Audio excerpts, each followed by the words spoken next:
Cheminez chaque semaine à la rencontre de la Bible et de son histoire, à la rencontre du Dieu de la Bible dans notre histoire. Écoutez les mots du livre, feuilletez les pages du livre et nous émerveillez de ce qu'elles disent.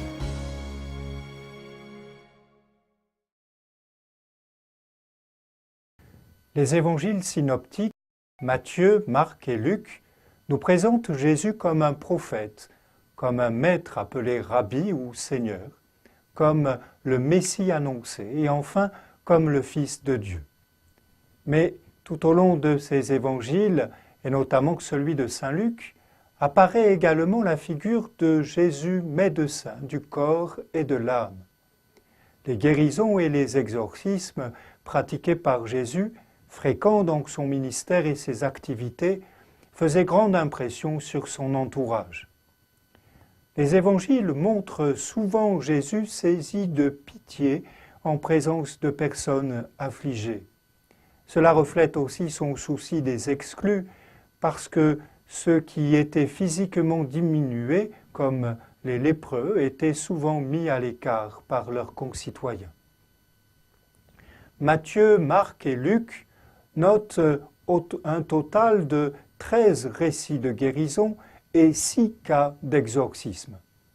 L'idée que le pardon des péchés était une condition préalable de la guérison était répandue dans le judaïsme.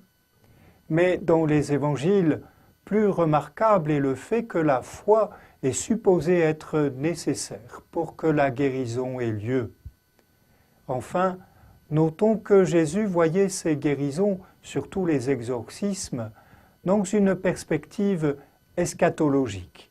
Autrement dit, elles indiquaient que le temps présent arrivait à sa fin et qu'une ère nouvelle approchait avec l'avènement du royaume de Dieu. Les guérisons et les exorcismes n'étaient pas seulement d'étonnants soins corporels, mais le moyen par lequel les hommes et les femmes recevaient le royaume qui leur était offert en la personne de Jésus, avec la conséquence que toute leur existence en était transformée et que le règne de Dieu était devenu une réalité dans leur vie. Pour Jésus, la foi en sa personne comme manifestation de Dieu et l'acceptation à travers lui du pardon divin étaient les conditions requises de la part de ceux qui voulaient être guéris.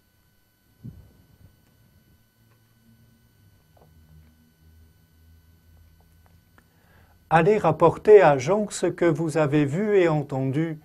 Les aveugles retrouvent la vue, les boiteux marchent droit, les lépreux sont purifiés et les sourds entendent, les morts ressuscitent, la bonne nouvelle est annoncée aux pauvres. Dans l'Évangile selon saint Luc, au chapitre 7.